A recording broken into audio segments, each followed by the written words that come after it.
하나님의 은혜가 오늘 함께 하시기를 바랍니다. 우리 교회는 11월 달로 회기를 마감하고 12월 달에 새로운 회계 연도가 시작을 합니다. 그래서 오늘 재직 부서장들도 새로 임명을 하고 내일 날짜로 해서 그 역할을 시작을 합니다. 태양령은 아직 한 달이 또 남았습니다. 2015년이 되려면 한 달이 남아있는데 그렇게 살아가는 모습들을 보면 천국의 시민권을 가진 사람들의 모습이 어떤 것인지를 쉽게 알 수 있습니다. 몸은 땅에 있고 대한민국 시민권을 가지고 있지만 영적으로는 하늘의 시민권을 가지고 있는, 그래서 하늘의 가치관과 땅의 가치관이 부딪히고 있는, 늘 그 부딪힘 속에서 우리가 어느 방향으로 나가야 될지를 기억하고 또 기도하는 것이 그리스도인이고, 또 그런 의미를 다시 새겨보는 것이 대림절이라고 하는 그런 주간입니다. 주전 8세기의 이스라엘 사람들, 그 사람들이 역사적으로 그러했습니다. 아수르에 의해서 아람이라고 하는 거대한 제국이 쇠약해져 가고, 북쪽의 이스라엘은 여로보암 2세에 의해서, 또 남쪽의 유다는 우시아에 의해서 전성기를 맞이하고 있었습니다. 남쪽 우시아 왕은 아버지가 살아계실 때 왕이 되었습니다. 그런데 왕이 되고 나서 한센스병, 나병에 걸리는 바람에 아들 요담에게 자리를 물려주고 섭정을 하게 되는 그런 약간은 좀 불운한 왕이지요. 근데 요담은 외부의 적들에 의해서 교란당하지 않으려고 열심히 노력을 했고, 그래서 또 태평성대를 이룹니다. 경제적인 성장을 가져오고 전 국토를 방어하기 위한 그런 성벽을 수축하고 방어선을 만드는 역할을 했습니다. 그런가 하면 약해진 암몬을 향해서 원정을 벌이고 승리를 거두는 그런 일들을 합니다. 그것은 작은 유대 나라 혹은 이스라엘 땅덩어리만 볼 때 일어난 일입니다. 좀 더 큰 역사의 흐름 속에서 바라보면 아수르가 힘이 강대해지면서 드글라필레셀 3세가 불과 몇 년 만에 자기 땅을 벗어나서 팔레스타인과 애굽까지 공격해 들어가는, 그래서 애굽의 안방까지 침략해 들어가는 일이 벌어지고 있었습니다. 그런 과정 속에 남쪽의 왕은 북쪽 이스라엘이 아수르에게 점령당하게 되는 것을 보고, 또 한편으로는 그 아수르가 다메섹과 두로를 속국으로 만드는 것도 지켜봅니다. 주변에 있던 자그마한 나라들은 살아남기 위해서 반아수르 동맹을 체결합니다. 어떻게 하면 우리가 저 나라의 속국이 되지 않을까? 그래서 남쪽 유다에게도 너희도 와서 우리에게 같이 협력해라. 유다가 이제 망설이게 되는 거지요.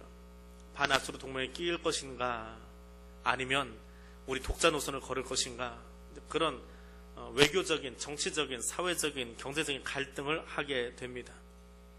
우유부단한 것 같으니까 오히려 신하들이 왕을 축출해버리는 일도 벌어집니다. 봉건사회에서 왕이 신하에 의해서 축출당했다. 이것은 이미 왕정사회가 무너져버린, 국가 체계가 무너져버린 것을 의미합니다. 조선이 무너진 것도 왕이 아니고 군이 세워지기 시작하면서, 반정이 일어나면서 이미 그때부터 조선은 넘어지기 시작한 것과 똑같은 이치입니다.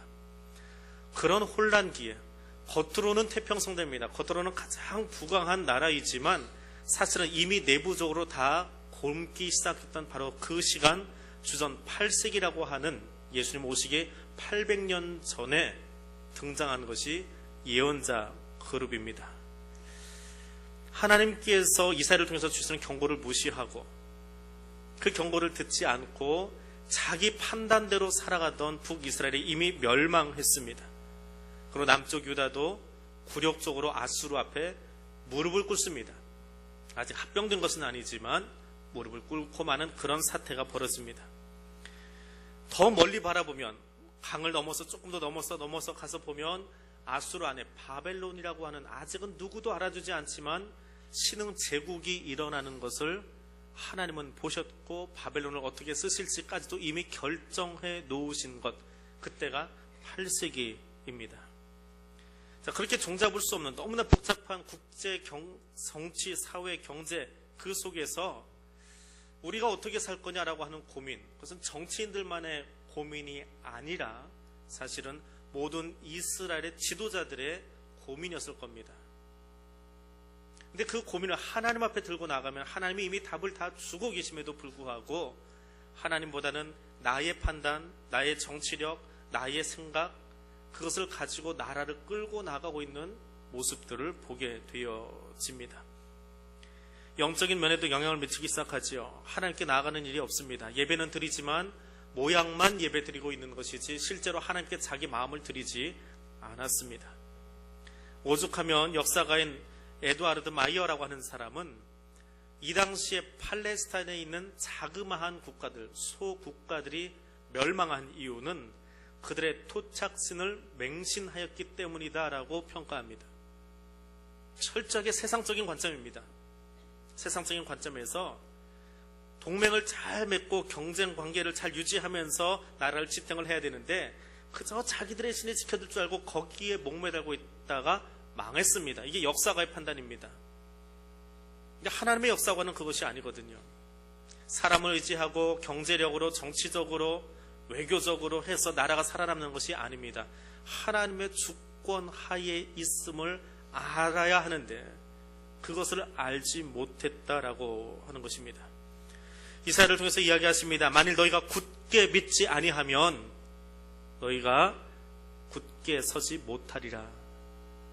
하나님을 믿는데, 신앙생활을 하는데 하나님에 대해서 전폭적으로 신앙생활로 나아가는 것이 아니라 반은 발 걸쳐놓고 반은 이쪽에 걸쳐놓고 그것이 신앙생활이냐 하고 있는 사람들에게 너희가 굳게 서지 아니하면, 내 말씀 안에 들어서 바르게 서지 아니하면 너희도 반드시 망한다라고 하는 것을 대꾸법을 통해서 이야기하고 있는 겁니다. 믿음이 무엇입니까? 혼란한 상황 속에서 우리가 붙들어야 될 믿음의 내용이 무엇입니까? 어두운 역사의 그림자는 비단 유다 땅에만 국한된 것이 아닙니다. 계속하는 남과 북의 갈등 상황들, 국가적으로 여러 가지 슬픔의 상황들을 끌어안고 2014년을 마무리해야 되는 오늘 우리에게도 분명 그것은 현실입니다. 남과 북이 아직도 대치하고 있는 이 상황은 3000년 전에 남유다와 북이스라엘이 대치하고 어떻게 그 국제관계 속에서 살아남을 것인가를 고민할 수밖에 없었던 유다의 고민과 오늘 우리의 고민은 전혀 다르지 않습니다. 그 고민이 결국은 내부적으로 갈등을 일으킵니다. 살아남기 위한 방법이긴 하지만 어떻게 하면 우리가 살아남을 것인가, 줄서기를 하고 소위 당짓기를 좋아하고 패거리 문화가 일어나기 시작합니다. 갈등을 일으킵니다. 안정을 찾지 못하고 그 안에서 한 백성끼리, 한 공동체끼리 갈등과 내분을 끊임없이 경험합니다. 오늘 대한민국 사회도 그렇지 않습니까? 오늘 교계는 얼마나 아름다운 모습으로 보여지고 있습니까? 여전히 헤게모니면 싸움을 하고 서로의 이권을 더 차지하기 위해서 싸움박질을 하고 있는 그 모습들은 3000년 전에 유다 땅에 선포되진 하나님의 말씀이 여전히 오늘 우리에게도 반드시 들려져야 될 말씀인 것을 하나님이 이야기하고 있습니다. 며칠 전에 우리 교회 뒤편에서 묻지마 살인 난 거 아시지요? 성당 뒤편의 놀이터에서 할머니 한 분이 살인 미수로 어떤 청년이 달려와서 답답해서 찔렀답니다. 그날 뒤로 좀 아이들이 놀이터 안 나오고 있어요. 교회 바로 뒤에 있는 이 놀이터에 좀 안 나오고 있습니다. 저도 잘 지나다니던 골목입니다. 저는 그때 한 바퀴씩 이렇게 돌기도 하고 그랬는데 요즘은 요 며칠 사이에는 골목을 지나가고 싶지 않습니다. 아침 11시에 사건이 났거든요. 밤이 아닙니다. 그런 아픔의 이야기를 멀리 있는 것이 아니고 남의 이야기가 아니고 다른 동네 이야기가 아니고 우리 동네 안에서, 우리 골목 안에서 그것을 경험하면서 끌어안고 가야 되는 이 땅의 아픔들이 있습니다. 그럼에도 불구하고 여전히 영적으로 끼어있지 못하고 나는 오늘 살아있으니까, 나는 오늘 괜찮으니까 내 안위만을 주장하고 있는 사람들의 모습을 보노라면 하나님이 이 이야기를 다시 우리에게 하지 않으실 수 없을 겁니다. 어지럽고 힘든 세상 가운데 이사야의 예언이 들립니다. 사람들은 이미 아수르와 애굽으로 마음과 눈을 돌린 지 오래입니다. 그들은 하나님의 말씀보다는 어떻게 하면 정치적으로 더 살아남을지, 어떻게 하면 경제적으로 더 살아남을지 거기에 관심이 더 많았습니다. 그런데 하나님은 끊임없이 이사야를 통해서 이야기합니다. 내가 원하는 나라, 내가 완성시켜갈 나의 나라는 이런 모습이다라고 예언자들을 통해서 이야기하고 있습니다. 더 흥미로운 것은 오늘 이 본문의 이야기는 이사야에 의해서 처음 선포된 것이 아니라는 겁니다. 이사야서를 읽고 있으면 한 무명의 선지자가 등장을 합니다. 힘도 없고 세상말로 빽도 없습니다. 동일한 이야기를 했는데 그는 세상적인 빽이 없어서 하나님의 말씀 전하고 순교당합니다. 그나마 조금 나온 것이 미가 선지자입니다. 미가서에는 오늘 본문과 똑같은 구절이 등장합니다. 근데 미가는 6장짜리 책을 썼고요. 이사야는 66장짜리 책을 썼습니다. 예언의 내용이 조금 분량이 다른 거죠. 그래서 우리는 이사야를 대예언자다라고 소위 분량 때문에 그렇게 이야기하지만 하나님은 끊임없이 여러 선지자를 통해서 이야기하고 계셨습니다. 무엇을 의미합니까? 어느 예언자가 예언을 했느냐, 누구의 말이 더 화려하고 수식어를 잘 붙이고 매끄럽고 말 더듬차고 잘했느냐, 그것이 좋은 말씀이 아니라는 거예요. 쉽게 이야기하면 이사야는 공중 예언자입니다. 공중에서 월급 받으면서 생활하는 요즘으로 치면 대형 교회 목사예요. 미가는 농촌 지방교회 개척교회 목사예요. 근데 둘이 선포한 메시지는 똑같았습니다. 왜요? 하나님이 주신 메시지니까. 근데 사람들은 누구에게 더 관심이 있다고요? 국가적인 일을 더 많이 하고 대외적인 일을 더 많이 하고 국가 조찬 기도에 나가서 기도하는 목회자 이야기는 신문에 오르내리고 그것이 타당하다고 여기지만 지방에서 힘없이 목회하고 있는 한 목회자의 소리는 묻혀버리고 있는 것과 똑같은 것이 8세기의 모습이었다는 거예요. 세상의 가치관과 세상의 힘의 논리가 여전히 예언자 그룹에도 8세기 그들에게도 오늘 교회 안에도 그대로 녹아 들어와 있는 안타까운 현실을 하나님이 보고 계시는 거예요. 그런데 하나님은 끊임없이 그들에게 요청하는 것이 무엇입니까? 예언자 그룹이 누가 잘했다 못했다 그들의 상급을 이야기하시는 것이 아니라 내 나라가 이 땅 가운데 세워지기를 원한다라고 하는 것, 내 백성들이 살아남기를 원한다라고 하는 것, 내가 원하는 나라는 세상의 나라가 아니라 전쟁의 연습도 필요 없는 나라라고 하는 것, 그것이 8세기의 사람들에게 선포되진 이야기입니다. 모든 사람들이 하나님 뜻과 반대되는 길로 뛰어나가고 있지만 하나님은 무명의 선견자를 통해서, 미가를 통해서, 이사야를 통해서 끊임없이 자신의 메시지를 그 땅에 선포하고 있습니다. 장차 시온이 낮아지고 이방 세계에 큰 영향을 미치게 될 것이다 라고 이야기하고 있는 것입니다. 그 예언이 선포되는 땅이 어디입니까? 주전 8세기에 이미 내부적으로는 골마서 멸망길로 가고 있는 남유다를 향해서, 이미 아수르에게 멸망당한 북이스라엘을 향해서 하나님 끊임없이 관심을 갖고 말씀하고 계십니다. 남쪽 유다의 왕은 정책적인 이유 때문에 신하들에 의해서 왕이 쫓겨남을 당했습니다.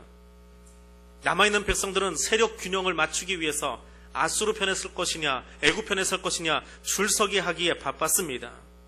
하나님 말씀을 듣기보다는 내가 살아남기 위해서 어느 자리로 줄 서는 것이 가장 옳은가라고 하는 것이 그들의 관심거리였습니다. 그런데 하나님은 이사야를 통해서, 미가를 통해서 세상 정치를 논하는 것이 아니라 내 나라는 이런 나라이고 너희의 눈이, 너희의 마음이 여기에 맞추어지기를 원한다라고 요청하고 계십니다. 지치지 않고 무명의 선자를 통해서, 이사야를 통해서 끊임없이 자기 백성을 포기할 수 없어서 이야기하십니다. 3000년 전에 유다 땅에도 그렇게 이야기하셨지만 오늘 21세기의 대한민국을 향해서도 하나님 똑같은 이야기를 다시 하고 계십니다. 국제 정치를 하는 유엔의 질서 속에 세계로 호령하겠다는 미국 통수권자의 정치 이념 속에서 계시되는 것이 아닙니다. 하나님의 말씀책을 통해서 끊임없이 하나님의 이야기를, 하나님 당신의 마음을 우리에게 들려주고 있습니다. 이 땅에 만인에 대해서 전쟁 준비가 필요 없는, 그것이 아무 의미 없는 나라가 되어지기를 원하는, 그것이 하나님의 마음입니다. 그들이 자신의 무기를 다 폐기하고 자신들의 무기를 농기구로 만들 것이고 자신들의 만들었던 모든 도구들이 평화의 도구로 쓰이기를 원하는 것이 하나님의 마음입니다. 하나님의 천지를 창조하신 뒤에 아담을 거기 넣어 놓으신 것은 인류의 고유한 과제, 내가 만들어 놓은 모든 것 가운데서 인류가 그것을 누리고 함께 나누고 즐거워하고 예배드리기를 원하는 것이, 그것이 하나님의 나라예요. 얼마나 더 좋은 무기로, 얼마나 더 좋은 비싼 무기로 내 나라를 방어하고, 얼마나 좋은 경제적인 정책으로 나만 더 잘 먹고 살 것이냐. 아프리카의 사람들은 커피콩 하나 따면서도 시름시름 알아가고 있는데, 그런 차별받는 나라가 아니라 나의 나라, 여호와의 나라는 평화의 나라임을 우리에게 이야기해주고 있습니다. 원수에 대한 두려움이 사라지고 포도나무와 무화과나무 아래에서 하나님 모든 백성들이 평안히 안식하며 쉬게 될 그 목가적인 표현을 미가는 그 백성들에게 선언하고 있습니다. 이사야는 그것을 더 아름답게 표현해서 전쟁이 없는 나라라고 이야기하고 있습니다. 죄에서 해방되어서 창조주의 본래 목적으로 돌아가는 것, 그것이 은혜입니다. 내 생각으로 내 주관으로 사는 것이 아니라, 세상의 이념과 사상으로 살아가는 것이 아니라, 세상의 법논리로 살아가는 것이 아니라 하나님의 법으로 살아가는 땅이 하나님이 원하시는 은혜의 자리이고 천국인 것을 기억하시기를 바랍니다. 이사야를 통해서 이스라엘에게 선포된 말씀, 오늘 그 말씀을 이 마지막 때를 살아가는 우리들이 더불어 기억할 수 있기를 원합니다. 그리스도인은 이 땅의 소망을 바라보는 것이 아닙니다. 그리스도인은 여기 하나님의 나라가 완성되기를 기대하고 기도하고 기다리면서 살아가는 것이 그리스도인입니다. 어둠은 우리의 땅을 영원히 지배할 수 없습니다. 겨울이 되니까 밤이 길어집니다. 밤이 길어지고 무월광이 되어져 버리면 시골길 걸을 때 아무것도 보이지 않습니다. 그런데 그렇게 칠흑같이 어두워도요, 달이 뜨지 않으면, 서울에서는 경험할 수 없는 이야기죠. 달이 뜨지 않는 저녁 시골길 걸어보십시오. 발끝도 잘 보이지 않습니다. 논두길에 빠질까봐 엉거주춤 걷고 있는데 지평선 너머로 해가 아직 떠오른 것도 아니고요, 햇살 한 줄기가 올라옵니다. 그러면 언제 그랬냐는 듯이 어둠이 사라져버립니다. 아무리 짙은 어둠이 깔려 있어도 빗줄기 한 가닥만 떠오르면 어둠은 더 이상 그곳에 존재할 수 없습니다. 어둠과 빛은 같이 공존하지 않습니다. 빛이 있는 곳에는 어둠은 더 이상 존재할 수 없습니다. 그것이 영적인 원리입니다. 어둠은 이 땅에 존재할 수 없습니다. 주님께서 그것을 명령하셨고 주님의 빛으로, 주의 빛된 자녀들로 우리를 이 땅에 보내셨기에 빛의 자녀들이 거기 걸어간다면 더 이상 어둠의 세력은 남아있을 수 없습니다. 어둠이 남아있는 것은 내가 아직 그 역할을 하지 못하는 것이라 여기고, 그것 때문에 내 가슴을 치며 회개해야 됩니다. 그것은 우리의 회개의 기도 제목이지 우리의 손가락질의 대상이고 나의 판단의 대상이 되어서는 안 됩니다. 그것은 자기 얼굴을 향하여 침뱉는 것과 똑같습니다. 우리를 빛의 자녀로 부르신 하나님의 명령 앞에서, 부르심 앞에서 내가 그 역할을 감당할 수만 있다면 그리스도인들이 머무는 그곳에 더 이상 어둠의 그림자는 머물 수가 없는 것입니다. 그것을 경험하는 것이, 그것을 기대하는 것이 대림절입니다. 아직 이 땅에 하나님의 나라를 온전하게 완성시키지는 못했지만 예수 그리스도께서 2000전에 오셔서 우리의 죄를 다 대속하시고 십자가에 죽으시고 부활하신 것을 믿노라 한다면, 그리고 주님이 다시 이 땅에 오실 것을 기대하고 기도하고 있다면, 오늘 내가 아직도 어둠이 사탄이 뛰어다니고는 이곳에서 내 자리, 내가 앉은 이 자리만큼만이라도 빛의 자리로 만들기 위해서 그리스도의 향기를 발할 수 있는 사람들로 살아갈 수 있어야 할 것입니다. 이 대림절 기간 동안에 그 은혜를 기억할 수 있기를 원합니다. 비록 현실 정치가 마음에 들지 않고 주변의 정세들이 난리와 전쟁의 소식으로 가득한지 모르겠지만, 그럴수록 더욱더 주님의 말씀을 붙들고 소망 중에 이 민족을 향해서, 허리 잘려있는 이 한반도 땅을 위해서, 이 땅의 교회를 향해서 기도할 수 있는 사람들 되어지기를 원합니다. 이 땅의 진정한 통치자는 청와대에 있지 않습니다. 백악관에 있는 것도 아닙니다. 전쟁놀이 좋아하는 평양의 미치광이들에게 있는 것도 결코 아닙니다. 하나님은 반드시 민족 간의 모든 분쟁을 심판하시고 나라 사이의 분규를 조정하실 것을 믿고 그분만 의지하시기를 바랍니다. 그리스도인들은 말씀을 의지하고 나라마다 그들이 가져온 모든 무기들, 철로 만든 것만이 아니라 마음속에 있는 칼까지도 창까지도 다 부수고 때려서 낫을 만들고 보습을 만들 것을 기대하고 내 마음의 창과 칼을 먼저 부술 수 있기를 원합니다. 그리고 더 이상 칼과 창을 들고 싸우는 것이 아니라 전쟁이 없는, 아니 전쟁의 훈련이 필요치 않은 그런 하나님의 나라가 도래할 것을 믿고 나아가실 수 있기를 원합니다. 공군 참모총장 출신이었던 김은기 장로라는 분이 있습니다. 그분이 연평도 사건이 일어난 직후에 어떤 모임에 오셔서 이런 이야기를 했습니다. 연평도 사건 이후에 대한민국 군대는 북한 땅을 향해서 우리가 받은 것만큼 똑같이 되돌려주자. 정치권은 지금까지 우리가 4단계로 보고하던 것을 3단계로 줄이고 즉시 타격하고 몇 배로 돌려주자는 그런 응징론이 전 국가적으로 일어나고 있었던 바로 그때입니다. 그때 사성장군이었던 김은기 장로님이 이런 이야기를 합니다. 그때에 연평도 사건이 일어나던 바로 그때에 북한은 남한을 향해서 연평도 사태나 혹은 천안함 사건이 일어날 여러 가지 사인을 이리 보냈다고 합니다. 대한민국 군대도 정치권도 그 정보를 다 무시했습니다. 그리고 우리는 지금 그 정보를 무시한 대가를 치르고 있는 것입니다. 그렇게 이야기를 합니다. 영적인 논리도 똑같습니다. 하나님 우리에게 이미 다 보여주셨습니다.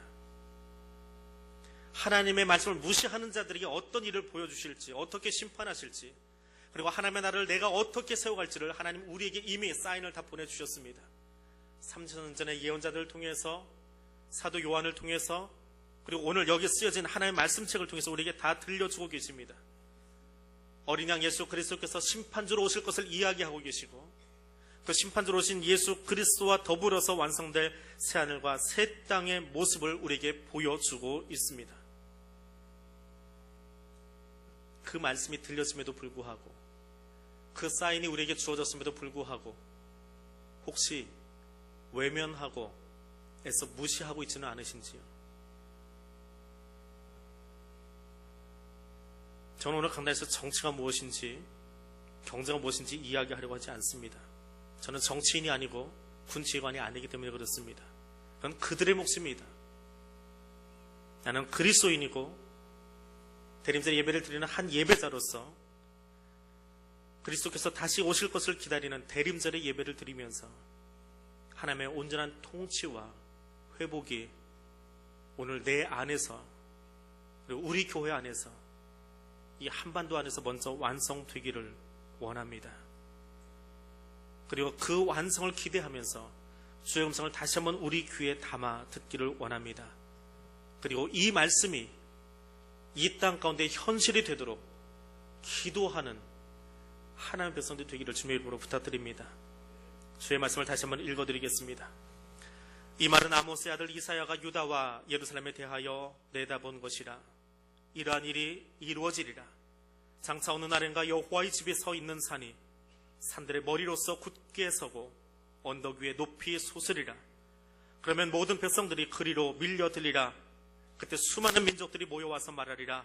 자, 오라, 여호와의 산으로, 야곱의 하나님께서 계신 집으로 올라가자. 그분이 우리에게 그분의 길을 알려주시면 우리는 그 길을 따라가자. 명령은 시온에서 나오고 여호와의 말씀은 예루살렘에서 나온다. 그는 민족 간의 분쟁을 심판하시고 나라 사이의 분규를 조정하시리라. 나라마다 칼을 쳐서 보습을 만들고 창을 쳐서 낫을 만들리라. 민족들은 더 이상 칼을 들고 서로 싸우지 않을 것이며 다시는 전쟁 훈련을 하지 않으리라. 이 말씀이 우리의 기도의 제목 되어지고 이 땅에 참 소망이 되어질 수 있기를 소원합니다. 기도합니다. 만유의 주가 되시는 거룩하신 하나님,